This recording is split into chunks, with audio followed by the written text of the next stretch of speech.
Hello and welcome to Phuket Property Talk.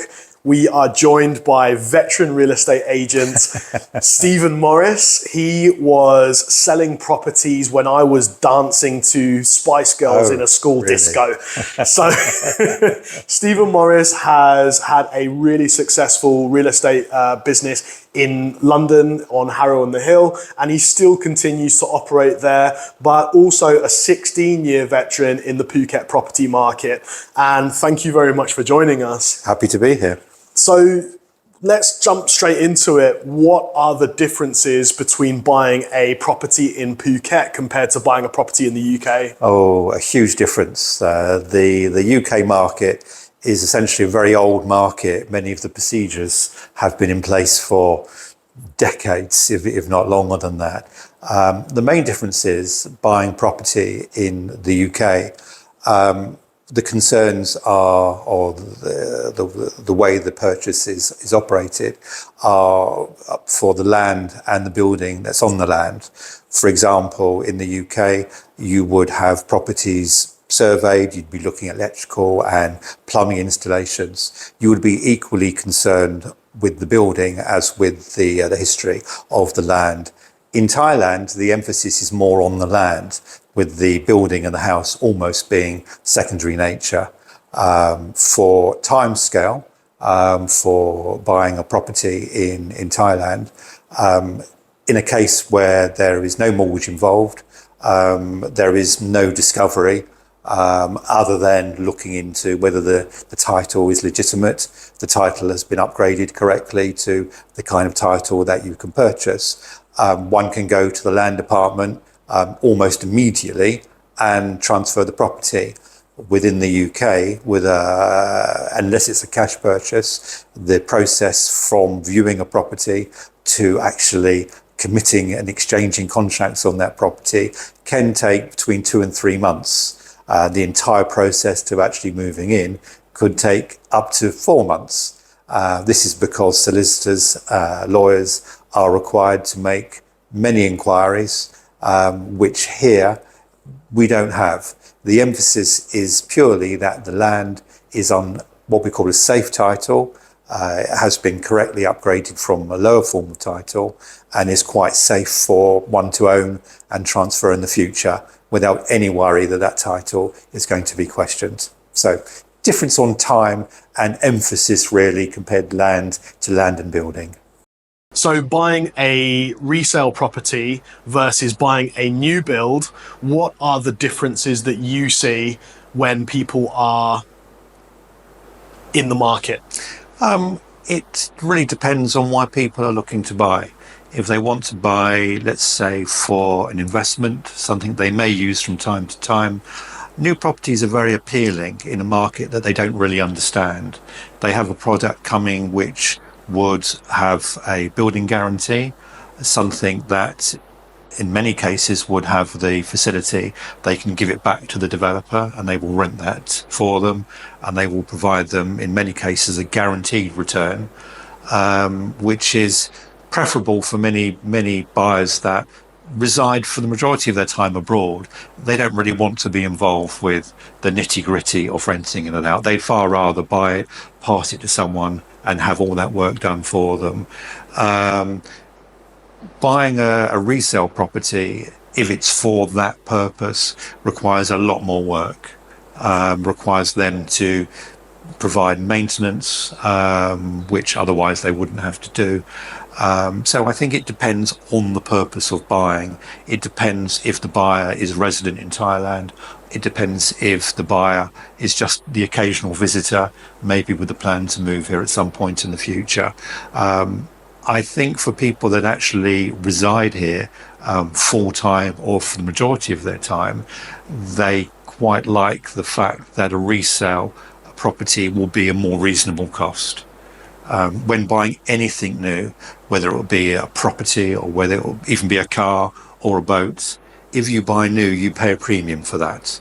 And that premium is the fact that everything is brand new. There are guarantees attached to it and is completely trouble-free.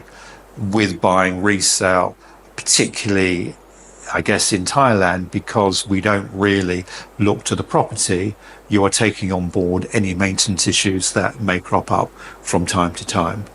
But as we were saying before, the primary factor that influences value in Thailand is actually not the property. It is the size of the land that the property sits on. Building cost and maintenance cost in Thailand are far lower than other parts of the world, particularly London, where our other office is. So many people take the view, if the land is in a good position, then they really aren't particularly concerned about the building that sits on the land, even to the extreme point in many cases where the view is to acquire the land, knock the building down completely, and build something brand new that is exactly to their taste.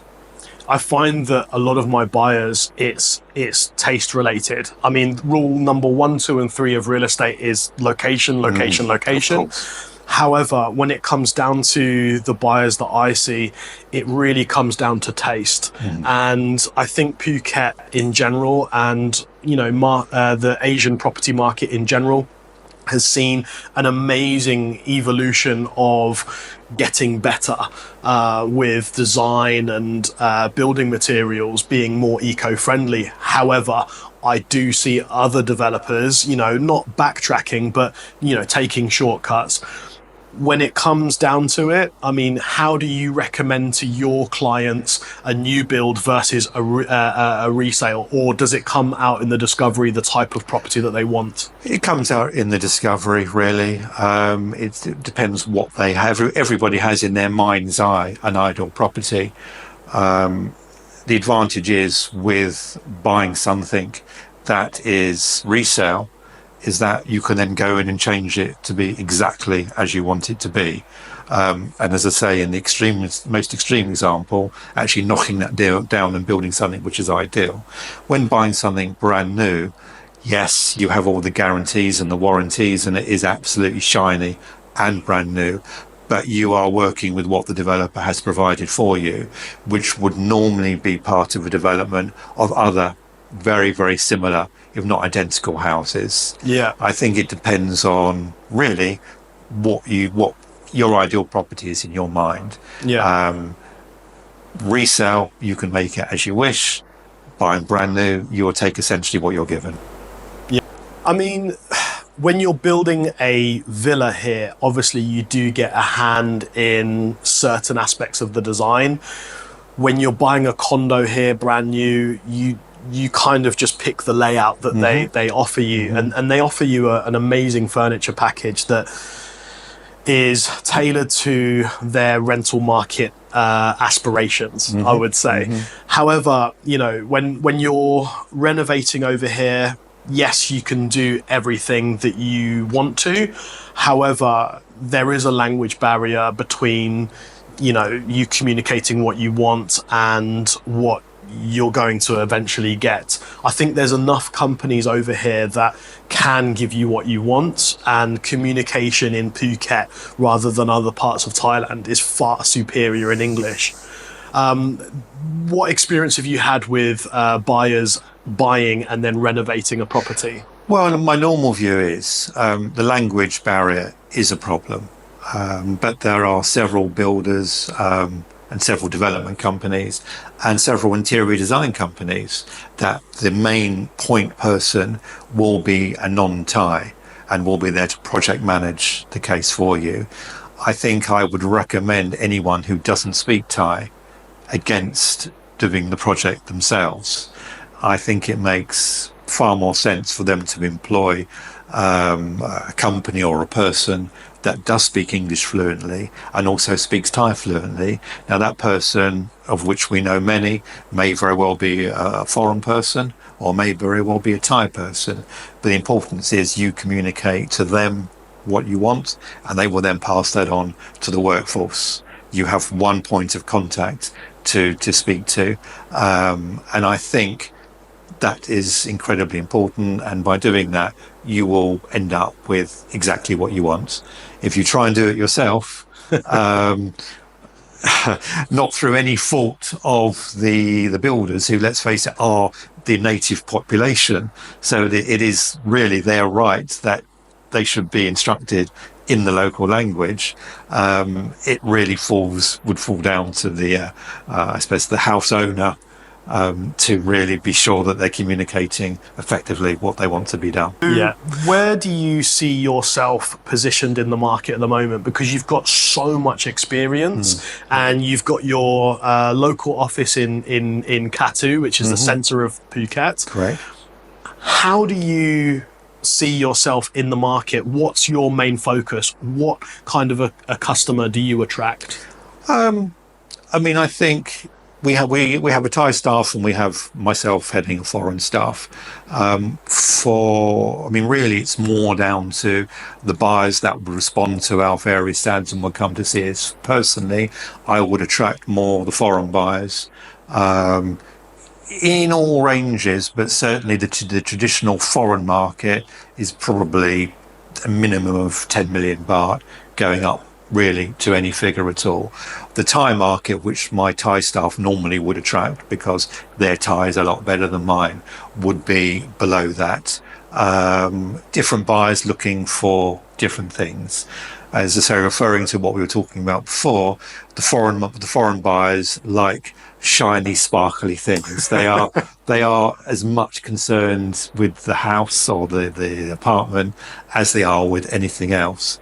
For the Thai buyers, their primary concern is to have as much land as possible, with the house almost being, of second value. And in Phuket, we have a massive diversity of property. Certainly comparing it to prices in my London office, for our highest prices here in Phuket, we can certainly go toe to toe with some of the very expensive properties we have in London. Again, they would really be attracting mainly foreign buyers. Although there is a section of the Thai higher classes that particularly do like Phuket, mainly Bangkok based, would be buying Phuket homes as second homes, who are not phased at all about spending 40 or 50 or more million baht for a good property. Yeah, I mean, I have an amazing wide spectrum of buyers. I would say my market is primarily people relocating from the Middle East. So expats relocating from the Middle East. We do a range of services that, cater to that market. We do a range of services for just investors looking for something that they can buy and give to somebody else to manage. However, I think your speciality in being an agent for so many years is that you can really sniff out a good deal and give a good pricing. Sure. Well, we try and price accurately. We try and price for what the value of a property would be worth. But I find that we attract a lot of the expat buyers coming into Thailand that are very unfamiliar with the processes in buying property in Thailand, about what they can own, what they cannot own. And there are so many misconceptions out there about how a foreigner goes about owning property here. Many things are true, many things are completely untrue. But I think it's very important when a buyer coming into the market knows what they can and cannot do. I find many buyers do their own separate research into this, but I think it's something where certainly us as agents, being foreign agents essentially, we already understand what's in the buyer's mind and what they expect the process is to be, and we can tailor their buying experience here to match that and explain the differences between the two. Yeah, I think, explaining the process to buyers one by one, making sure they get it. I even asked them to repeat back to me. How do you understand? To confirm understanding. Correct. Makes complete sense. And also the other thing as well, like there's a lot of positives, there's a lot of, there's, I wouldn't say negatives, but there's a lot of differences in looking at buying property here compared to somewhere else. But it's not as complicated as people think it is.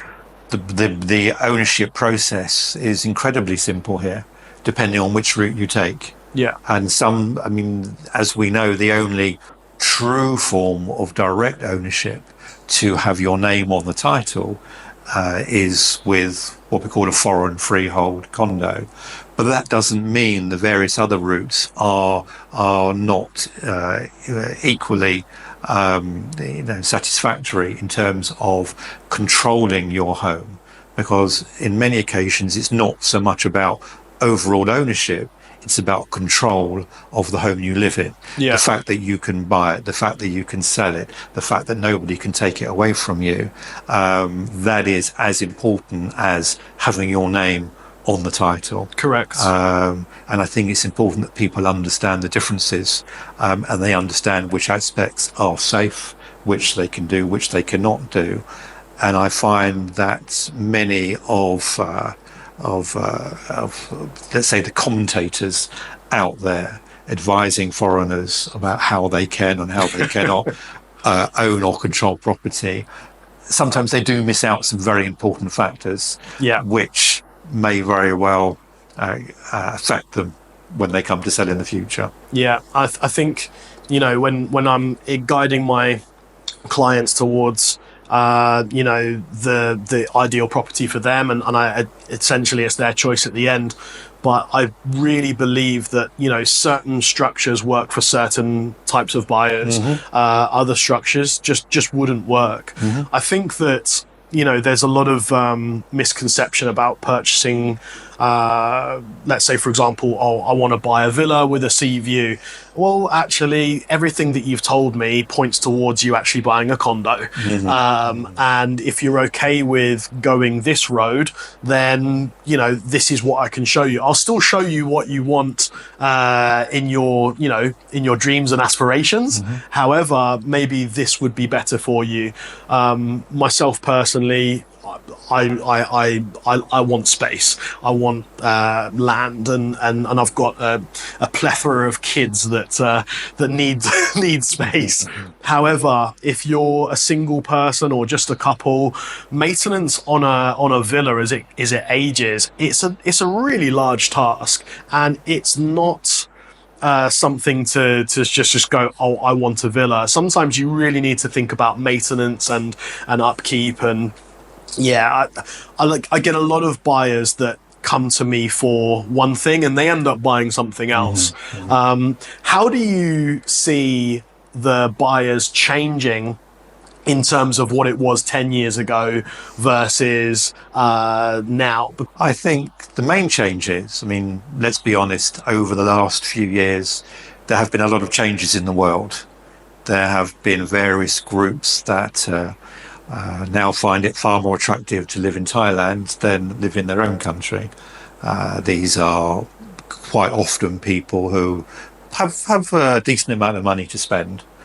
They don't really understand the market, and again it goes back to what we were saying, the differences between new and resale property. They want hassle-free. They want to come in with a suitcase, put their suitcase down, this is their new home, this is where they live. They don't need to worry about maintenance or security or any of those things. I see this as a massive growth area in particular parts of the island also. I find that the north of the island, areas like Bang Tao, Laguna, Cherntile, are receiving a lot of these types of buyers. And the more buyers that come of this type, the more buyers want to come of this type. Yeah. So it's almost a self-fulfilling prophecy in a way. That's probably one of the main changes. I think also a lot of people, a lot of Thais within the country, certainly wealthier Thais, as we were saying before, mainly in Bangkok, find Phuket a very desirable place to have a second home, either Phuket or somewhere with a different weather system, maybe somewhere like Chiang Mai or something like that, or maybe having in both. Yeah. And certainly many have the facility to do that. But I think that's the main change. And also Phuket as an island, because it produces so much money in GDP for the rest of the country, from a central government point of view, is really prioritised with new infrastructure, new road systems, the new train system that's planned, the new airport terminal that was built specifically for international travellers only a few years ago. So in many ways, Phuket is almost like a different country to the rest of Thailand. I think it's its own administration, or it should be eventually its own administration. It really is the golden goose compared to the rest of Thailand. My biggest observation of the changing market is moving more towards the luxury brands and branded residences. Correct. As I say, I think this is driven by the fact that we're having a lot of foreign buyers coming from abroad, whose spending power compared to local buyer spending power is probably 2 or 3 times, because of what they're used to in their own country. A luxury penthouse would be a hell of a lot more than a luxury penthouse would be here.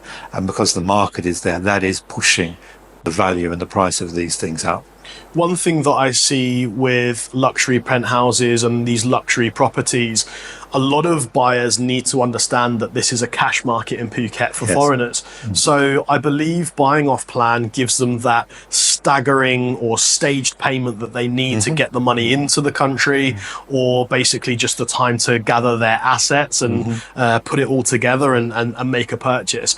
When you're buying a resale property, you need to gather that money ready to go. There's very few payment plans that can be comparable to the UK. Well, I mean, occasionally a seller might offer a payment plan, and then we'll only pass the title over once the final payment is made. But this is in the minority. Not many would offer this. And the advantage with stage payments for a new build is you can monitor the build as it's going up.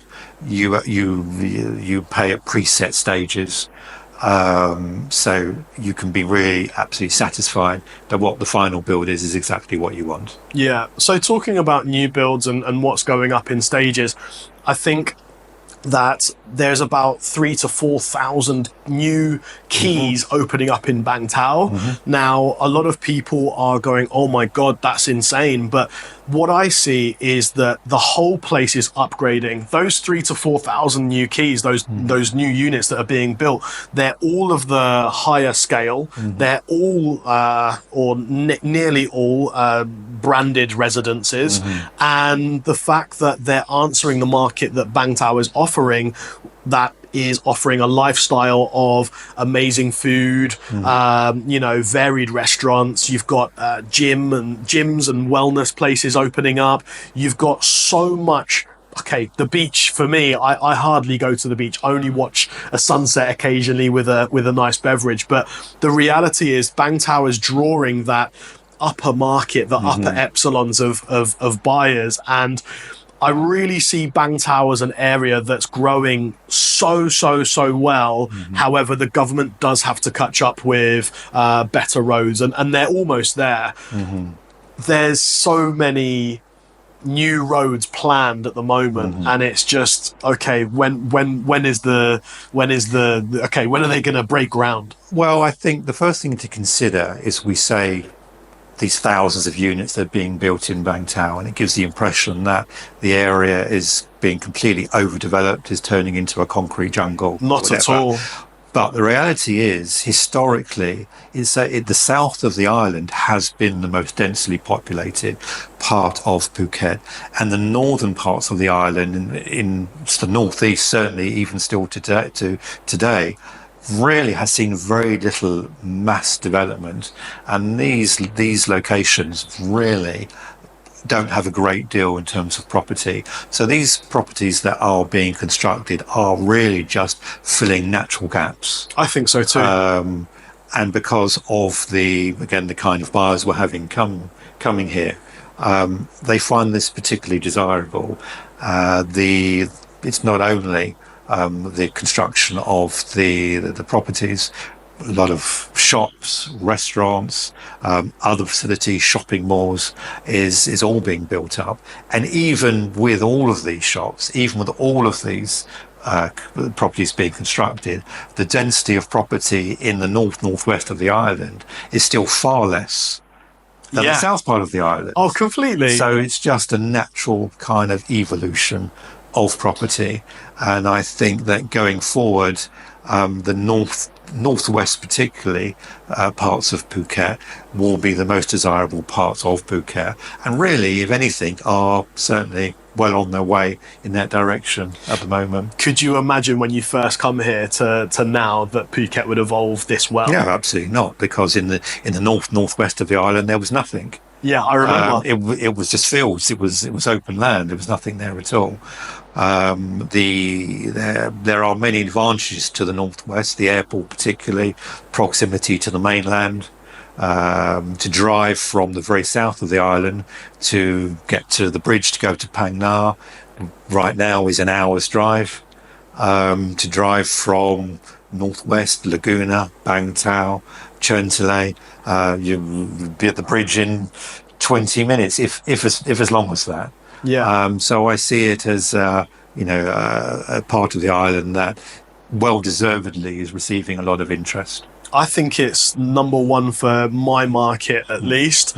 I want to talk about the different locations and who they attract, because Patong traditionally used to get a lot of the the drinkers and the party people. I think the longer that you stay here, you kind of go to the quieter areas. I think the overspill reached Katu, and you've got the old school guys there. But the numbers in Phuket arrivals are growing, but I'm seeing less and less of the old guard and more of the wellness crowd. Do you see the same?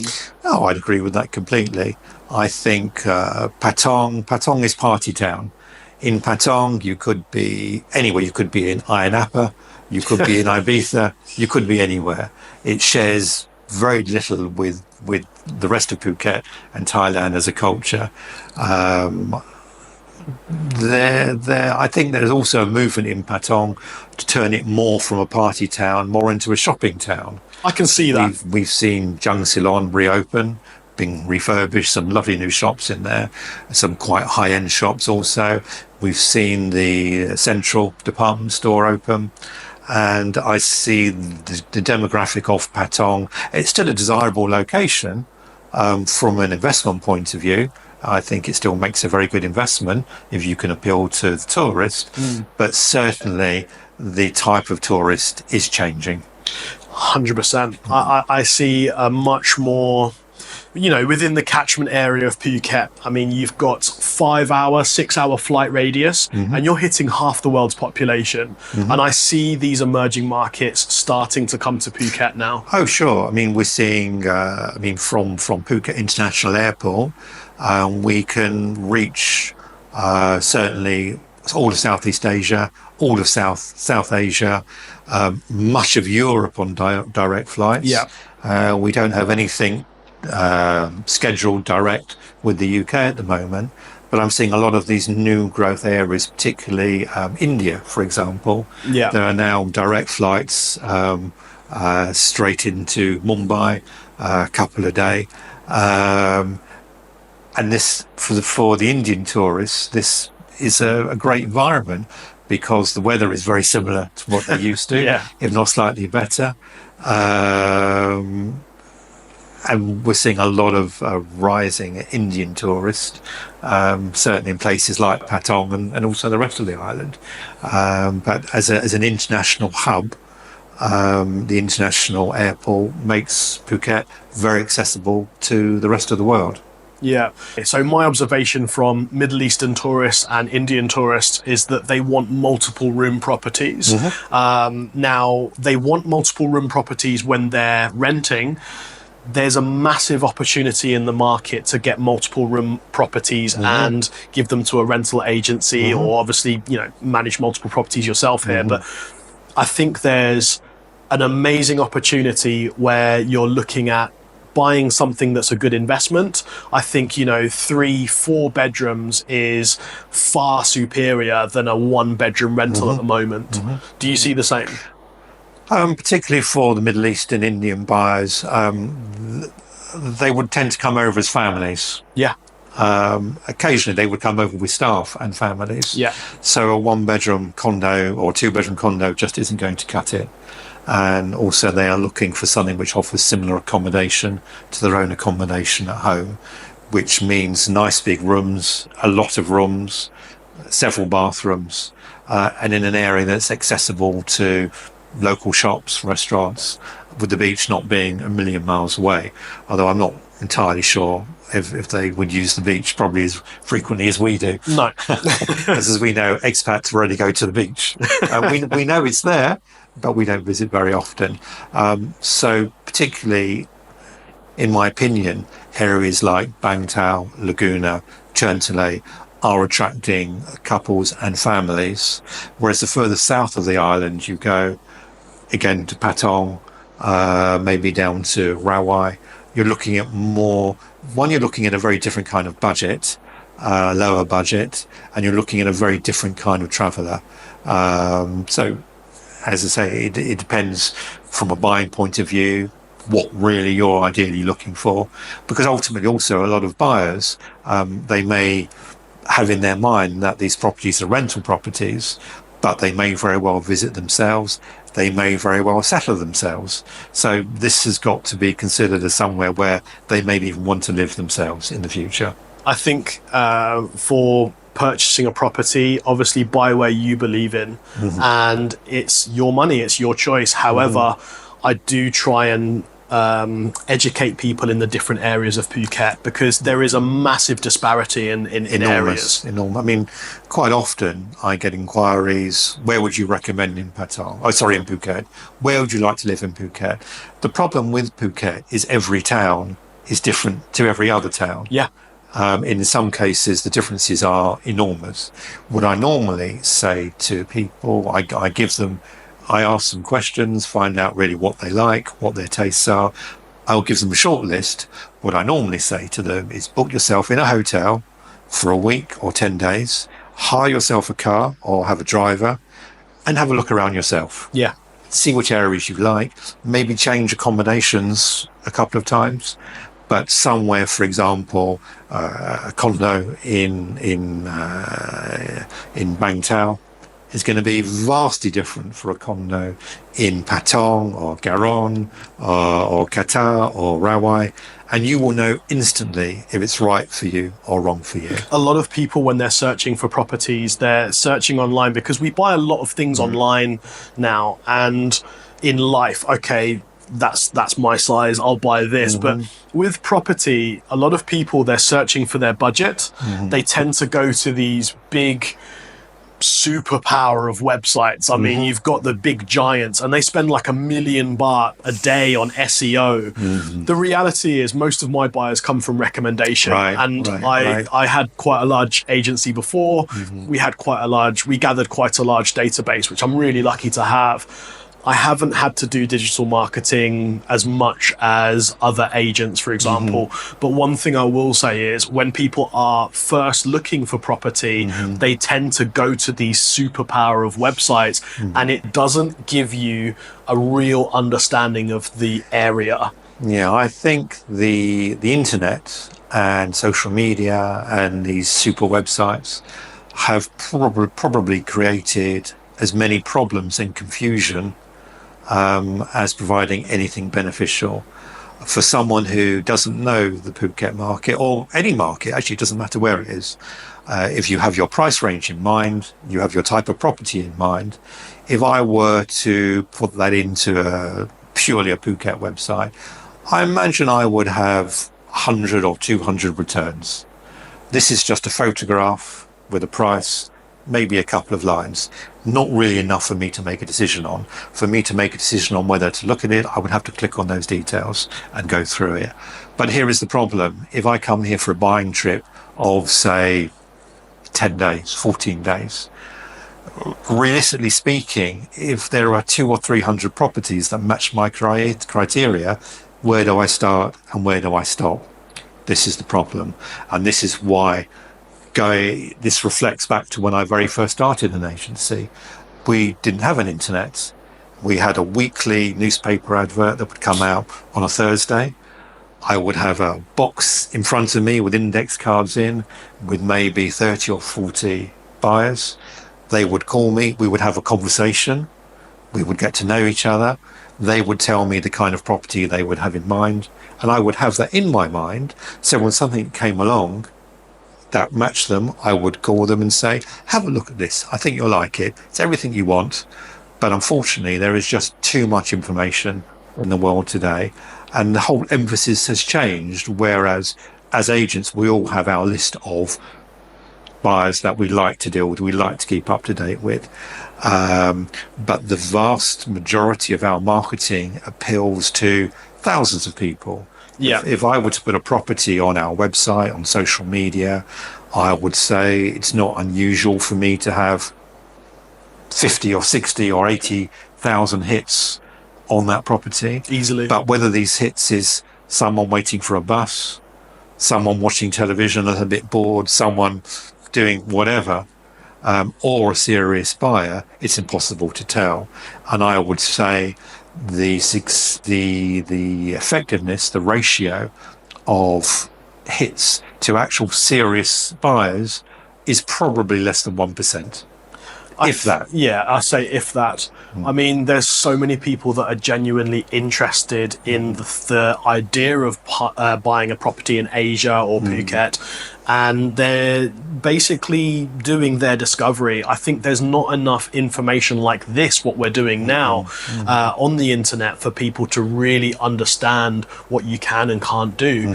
I think it's really important that, you know, when you're looking at property, you do find the right agent to go through the process with you. And there's so many brand new agents on the market. And I'm not, you know, saying that it's oh, I don't like competition or whatever. It's just that the information needs to be delivered properly for a true understanding. And, you know, myself, I'm happy with the amount of clients that I get, and I'm always happy to take on more. If I have too many clients, I have all of my old agents that I used to use back when Easy Living was a 50-man team and 6 offices all over the island. I really don't want to go there again, but I'm happy in delivering the information properly, and I just can't take on any brand new agents with no experience. It's so dangerous navigating the market with an unexperienced agent right now, and anywhere in the world. I think that, you know, there's a lot of Instagram tits and ass that appeal to people going, yeah, okay, I'll like that. But the reality is that you do need that experience and to find the right property for you. When you're looking at, okay, your experience, I mean, you do offer so much experience, which is great for your market, because our markets are very different.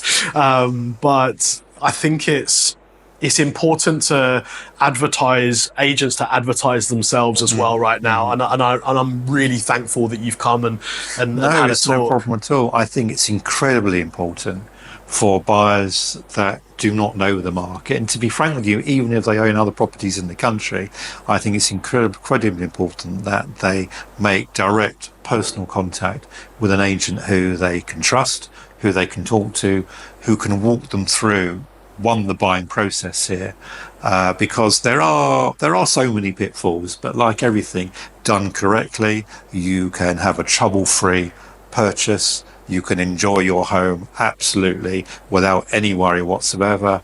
Done wrong, it can turn into a potential nightmare. Invariably, you only discover, I mean, we all have hundreds of stories. Invariably, you only discover you've made a mistake when it comes time to sell. And you can't sell. And then you create further issues for yourself. So it is so incredibly important that you go into this with knowledge and know exactly what you're looking at and what you're buying. And as we've said, buying any other product, you can look at an item, a car or a bag or whatever. You can do your research on the internet. You can see what other people have said about this product. You can make an informed decision. With property, you can't do that because there is so much misinformation out there. You don't really know where to go. And so I think the internet helps by giving us an idea of what's available. But I think ultimately the old-fashioned ways are the best ways. Yeah. Find an agent that you can talk to, find an agent that you can at least begin to trust, have them explain to you what the process is and options to buying are, and they would advise you of the kind of areas you should be looking at based upon what you have in your mind as your preferences. Yeah. I think, experience is everything. Like, really, I don't make myself seen as much as I used to, but I really believe in the process of educating buyers. Oh, let's trade some horror stories, because I can name a few, but one thing that comes with experience is you need to have those horror stories under your belt. I don't want to be the harbinger of doom, but I've had them all. But the biggest thing for me, like, really hit me, and what changed my direction in being an agent here, was I was working for a big firm before, and inadvertently, it was basically when my daughter was in my wife's tummy. My wife was pregnant, and this was my first villa sales many moons ago, and we sold a villa to an amazing client, and he's still a really good friend of mine. The stages were such and such for payment and the progress of construction, and we just didn't, how can I say, nobody could have foreseen the developer. Not only did he stop building, he ran away with the money, and not just ran away with the money, he took loans out on every single plot. And it was just insane. So he was wanted by French police. He's in prison now. Right. There's consequences. The world is small now. But I spent a year fighting. I wouldn't say fighting, negotiating with the loan sharks who own the title deed, and we eventually finished his villa for him. Right. And I didn't run away from the problem. It was, it was a situation not caused by me, but I just couldn't let it go. You stood by your buyer. I had to. I think this is one of the very most important things with buying something new or off-plan, or something that requires a lot of work, is that you do some research on your developer, and you look at past developments, you see what they've done, and you see that these have been finished correctly and to a good standard. And this, unfortunately, this does happen from time to time. This does happen. And it's mainly driven by the way that developers raise finance in Thailand as opposed to other countries in the world. In the UK, for example, a developer will have funds in place to build a project, to finish a project without selling a single unit. Thailand is a little bit different in the fact that many, certainly of the smaller developers, build a project, and once they have their foundations in place, they depend on buyers, sales, stage payments to complete that, which in most cases, if it's a desirable development, it's been finished to a nice standard and there are no problems with sales, being a villa or a block of condominiums is never a problem. They are finished to a high standard, everybody's happy. But if something should happen, let's say, for example, a world pandemic, and suddenly there are no buyers because there are no visitors, there's no cash flow, there's no money coming in to complete the development, sometimes through no fault of the developer other than underfunding their project, this can happen. It's scary, and it's something that you need to be aware of.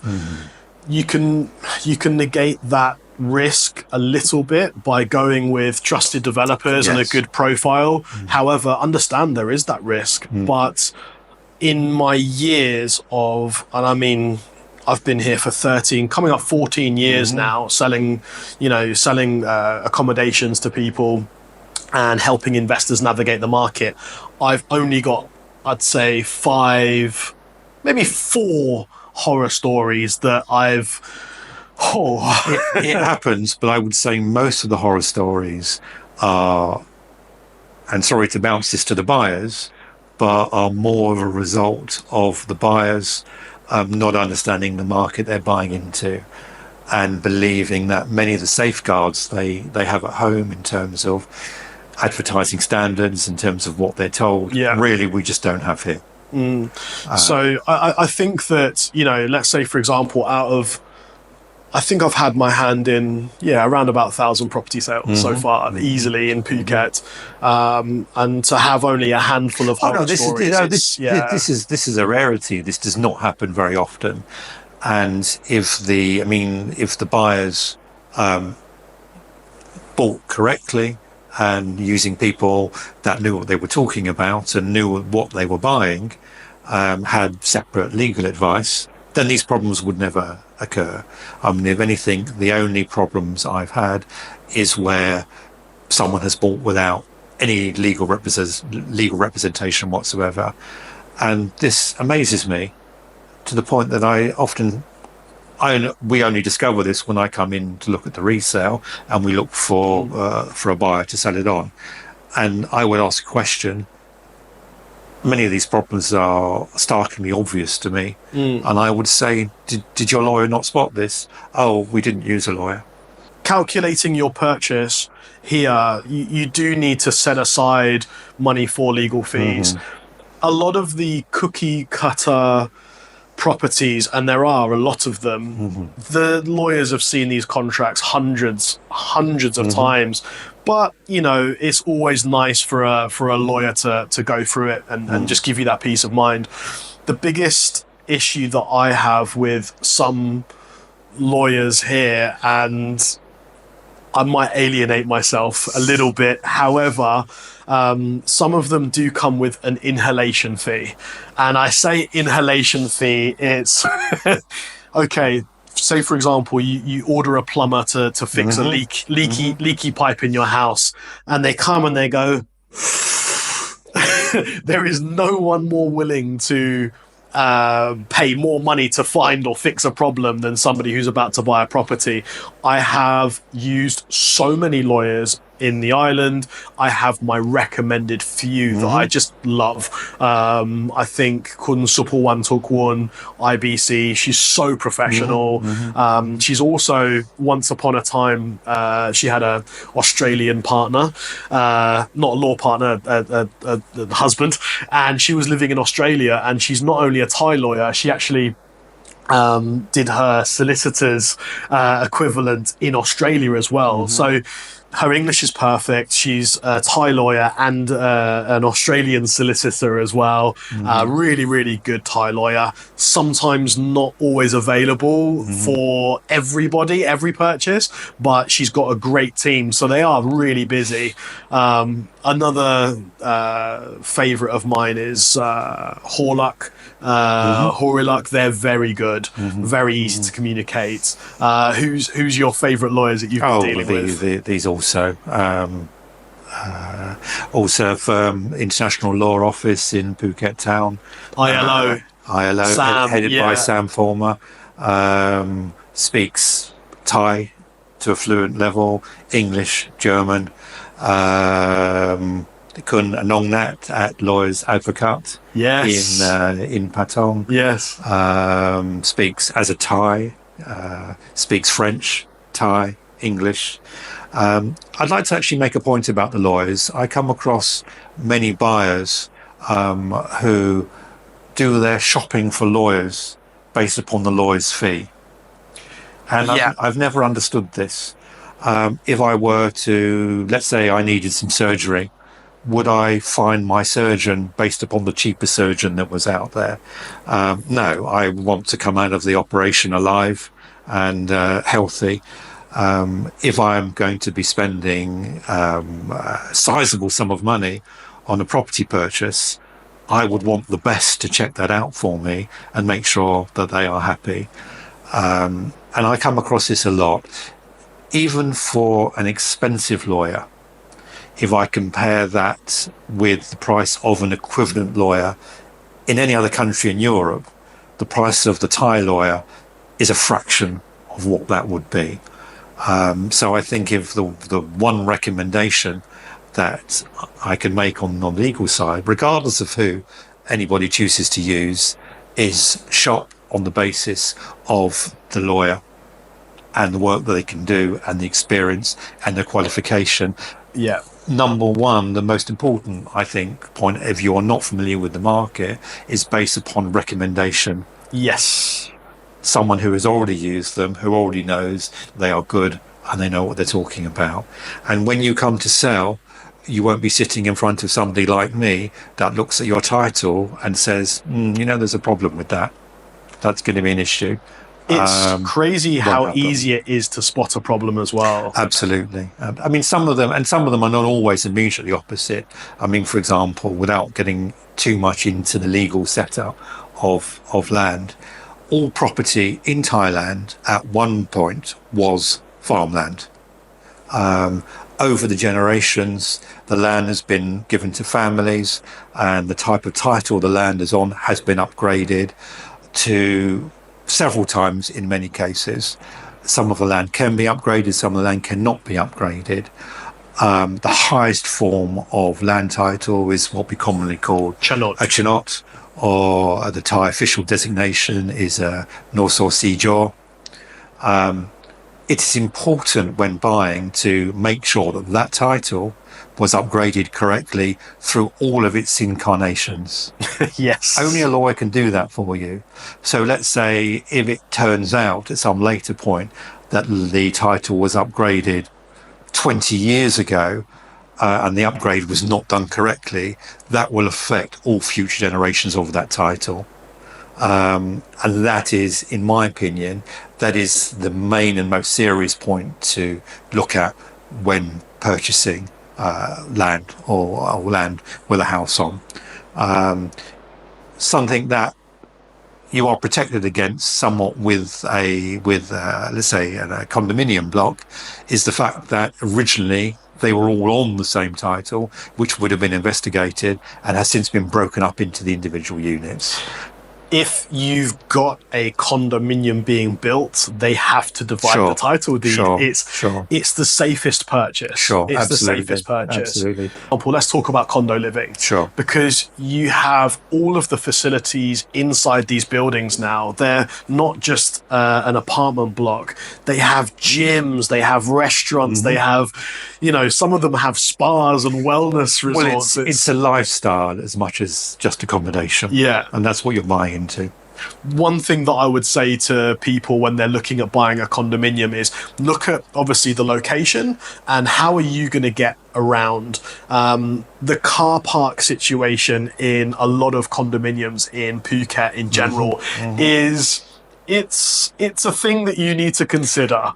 Well, as the island becomes more popular, as more people start to live here, congestion is a problem, which is why we've seen a lot of construction work going on with the main route that runs through the island from the top to the bottom. Yeah. With the construction of underpasses and the new work that is about to commence for Heroin's Monument, not a million miles away from here. The underpass, yeah. Yeah, I mean, to the point that when all these are finished, it will be possible to sail through from one end of the island all the way through to the other end of the island without stopping.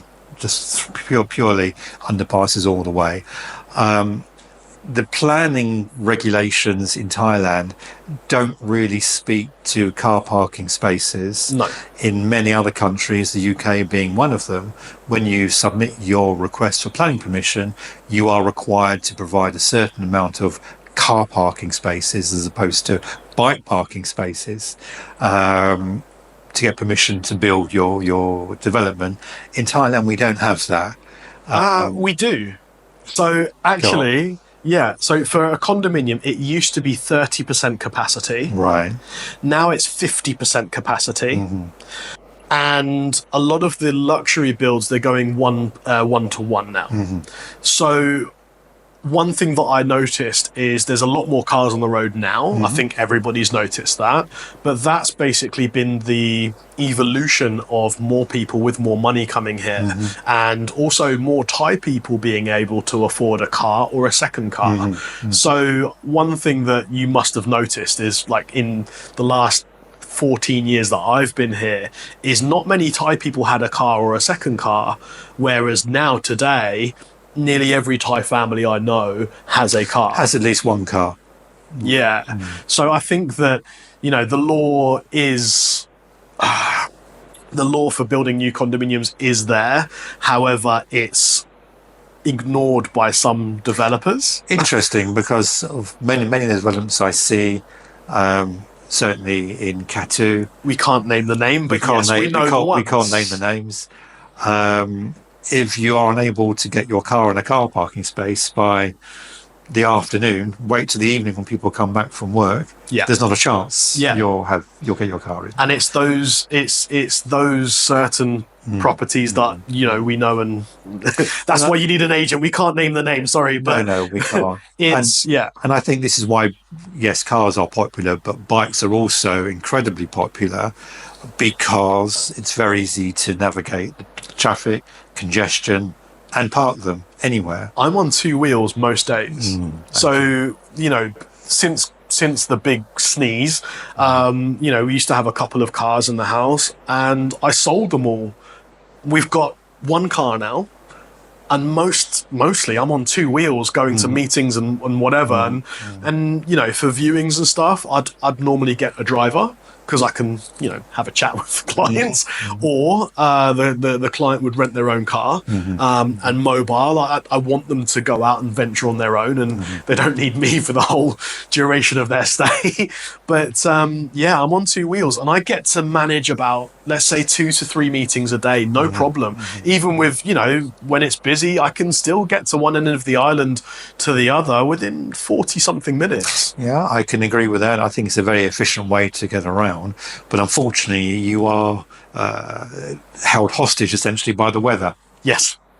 Yes. It's all very well to get to all your meetings, but to arrive as if you've just come from the sea. It's not ideal. So for half the year, I would say, two wheels are great, but monsoon season, it's so hit and miss. But monsoon season isn't like full on rain non-stop. It's an hour here and an hour there. I think this is another huge misconception. Huge. The rainy season is very unpredictable, as we know. We can have days on end of glorious sunlight, and then 2 or 3 days of rain, and then back to the sunlight again. Or we can have an hour's rain a day at a similar time, and the rest of the time will be, again, glorious sunlight that you could quite happily sit on the beach. It is not constant rain day in, day out. that we don't have. And if we did have a period of several days of rain, we would have a greater period probably of no rain. Yes. So I think this is a huge misconception. For selling properties, I'd say I would sell all the way through the year. However, I enjoy the low season clientele. So if you're looking to come and buy property in Phuket in general, I wouldn't comment on other parts of Asia, but for me, I love selling property in the off season, purely because it's real people coming, adverse to contrary to people coming in the high season. They fall in love with it and they want to buy a property there. And then I love the people that come in the low season, because they tend to be more serious and they can travel more. The roads are less congested during the low season. You can cover more ground. Sure. I think I find that the tourists, particularly coming low season, this is not their first trip here. Not their first trip. They know the island, they know the country, they know where they want to go. For many of the people coming high season and peak season, this is their first visit here. And I think that's probably driven from the fact that for many countries in the world, the December-January period, many of their companies would close down. They would have long extended holidays. Christmas. I think that really is what drives it. But I find that buyers coming in low season are probably more serious because they're buying with knowledge. They already know what they're looking for. They already know where they want to be. Whereas buyers coming high season, yeah, I love it. I love the restaurants, the bars, the shops. I can buy something here, and quite often we'll then go away, and we'll have second thoughts once they get home. But I find that the low season buyers are possibly a little bit more serious. When you're looking at low season versus high season, the price of renting a place here, there's a massive difference. I think depending on the kind of rental contract you're looking for, there's an enormous difference. I think if you are looking for a long 12 or longer contract, in theory, for a rental contract, we can go up to 3 years. Yeah. Anything longer than that has to be Registered in the land department. Yeah. Correct. So I think the long-term prices will always be quite similar. But for the short term, and this is by the day or by the week, as with the hotels, there's a huge variation on cost and prices. And again, depending on where you are, the closer to the coast you get, the more expensive things are going to be. But again, it's down to when people want to come and what they're looking for. By comparison, if I compare the high season prices for apartments or hotels, and I then compare them to any equivalent hotel or apartment in Europe, the prices here are still far, far, far cheaper than one would pay there. Way cheaper.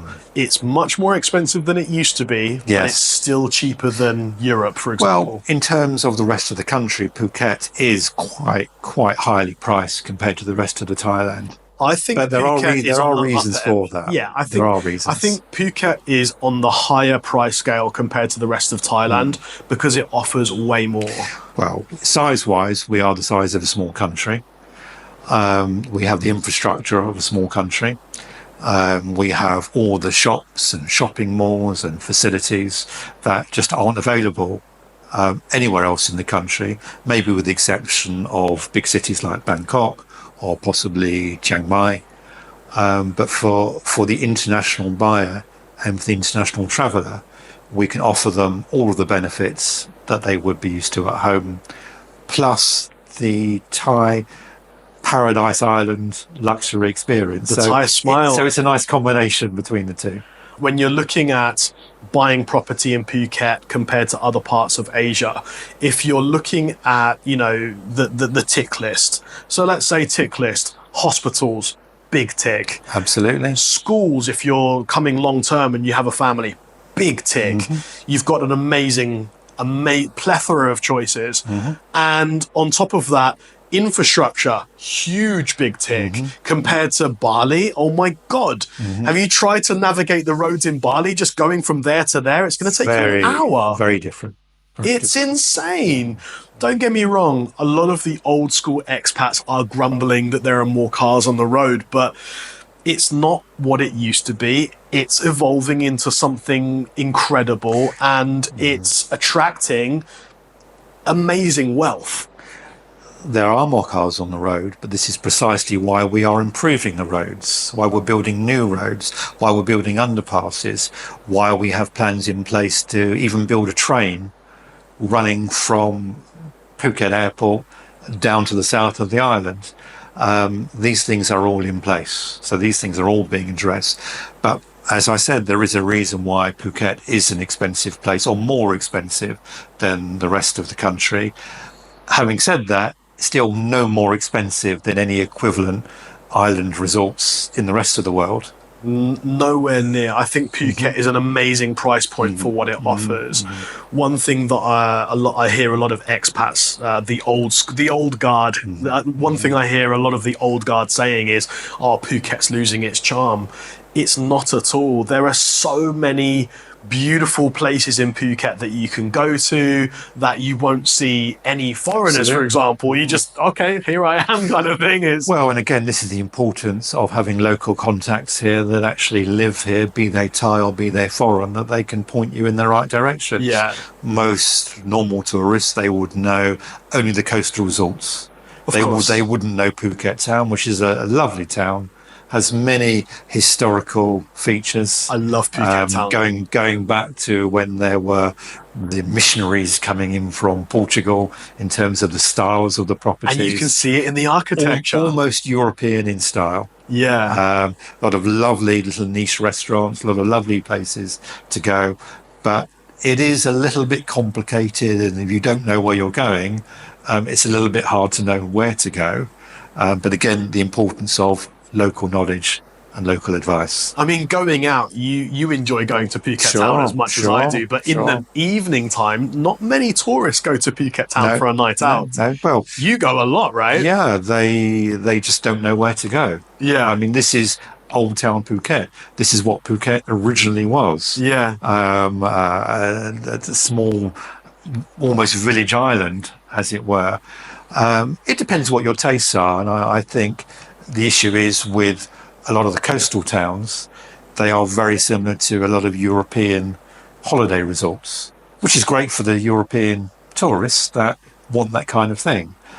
But for those who are wanting something a little bit different, that's more related to the Thai culture and the Thai background, there are those places as well. As I say to many people, Phuket is the size of a small country. We have many individual towns, and every town is different to every other town. It's either a small difference or it can be an enormous difference. Yeah. But a complete selection. I think for me, the reason why I chose Phuket is because it does have everything. One thing that I would say to new property buyers looking at the Phuket market is that when I say, and I don't want to end up like one of these people on YouTube saying, do your research, but just come here and find out for yourself. Correct. You know, like come here, feel it, stay in different places. You know, venture out into these different parts of Phuket. I think that, you know, Katu attracts one kind of, you know, a varied, but, you know, kind of one group of people. Patong, you've got, you know, that's okay. Everybody goes to Patong at least once if they go to Phuket. That's another group of people. But, you know, your Bangtaos, your Shalongs, your Rawais, your Lians, Nanyang is, you know, evolving into something very different. There's a lot of new units there. The northeast of the island, I believe, is more your quiet getaway. That's where I live, and I've lived in different parts of Phuket at different stages of my life, and I think I reach at least one part of Phuket every single week minimum. Like I do like I do my meetings all over the island. I've got listings all over the island. I believe you do too. William Property, we travel all over the island, and I think this hammers the point home that we really do have something for everybody. Yeah. There is something for everybody. And the important point is, everything is very accessible to everything else. So just because you choose to live in a quiet, almost sleepy town, doesn't mean that Party Town is more than a 20-minute ride away, although there's very little mixing in the populations. But if you should want to, very easy to do, either by your own transport or via any of the very available taxi services. We have several apps, very easy to, for a very reasonable cost, even by local and European standards, to get almost anywhere on the island and then get back again. Hey, listen, I don't drink and drive. I've made a point of it. In my younger years, I'm not admitting anything, but I was a little bit more reckless.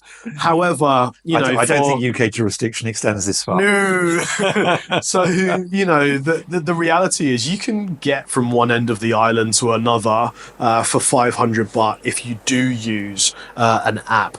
However, if you're reliant on the tuk-tuk or the taxi driver on the street, it can be a lot more. I think most people who have lived here for some time, very rarely would we use a tuk-tuk or transport that a tourist would use. I do for that reason. Okay, I do when I have friends come over. I do like to do a tuk-tuk. Oh, well, they like the experience. I mean, I enjoy the experience as well. Phuket tuk-tuks are nothing like Bangkok tuk-tuks, but it's still a very, very efficient way if not particularly cheap way to get around. But they talk to drivers, they know where they're going. They know all the shortcuts. If we're going out, I would definitely get a taxi to the destination.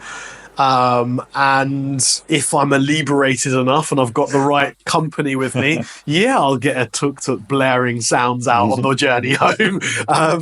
They do turn the volume down when you get to the neighborhood, but it's a part of the experience. Of course, when people are looking for property in Phuket, they tend to stick to where they've stayed and they say, oh, well, I like Patong, I only want Patong. One thing that I would say is that you do need to look at your lifestyle and your reasons of buying. If you like Patong, great. Let's find you a place in Patong. However, if the lifestyle that you're looking at in the future for yourself and the lifestyle that you want to attain in the future is, okay, I want to do this, this, and this, maybe Patong doesn't offer that. I would say have a look at other areas. I'd always say have a look at other areas. I'd always say buy with knowledge. As we said earlier, my recommendation is to people who are coming here who don't know the island particularly well or have only come here in December at high season or peak season, have only stayed in a hotel in Patong, have only gone to their own particular favourite restaurants or bars or whatever, that have no knowledge outside that town. Book yourself a hotel, doesn't matter where, maybe somewhere central in the island, hire a motorbike, rent a car, and spend at least a week just hopping around the island, looking at various places, go out in the evening to various places. Again, we've talked about how cheap taxis are and can be, and have a good working knowledge of what you like. It's all very well a buyer saying to us, well, I like this and I like that, but I'm not in their mind. I can only advise them on what they say to me. Only they can decide. And it's also goes back to showing the properties. People ask me, how do I know it's the right thing for me? And what I say to them, you're in the house, just imagine yourself living there. Imagine yourself waking up in the morning there. Imagine yourself coming back to this house. How do you feel when you imagine that? If it's not an easy thought, then it's wrong. If it's a very comfortable thought, and you're very happy with the thought, then it's the right property for you. And that is the acid test. And that is something I can't do for them. It's something that I can shortlist, but I can't shortlist, but you can't spoon feed them. Absolutely. How can property buyers find you? How do you make yourself seen? Well, we have our own website. That's wmalexander.com. We are on all forms of social media. We can be contacted on that.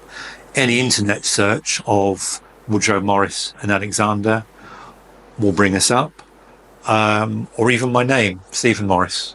Although that may also take somebody to our London office, which isn't a problem. If you go through to my London office, just send them a message, ask them to send a message to me, and I will contact you. The internet makes the world a small place. Thank you so much for coming today. Thank you for inviting me. I think we've gone through quite a lot today, to be honest. If you do have any questions or queries about certain aspects of buying a property in Thailand and Phuket specifically, we both have offices here. But questions about how you should start your decision-making process, I can give you, and Stephen can give you, some amazing tips and tricks that we've helped a plethora of buyers, and I mean so many buyers navigate these markets. We have listings all over Asia, but this is really my home ground. This is where I've chosen to live. Mm-hmm. So I do have a bias towards Phuket. It's my favorite. Mm-hmm. But yeah, if you're looking at properties all over Asia, don't hesitate to message and we can point you in the right direction.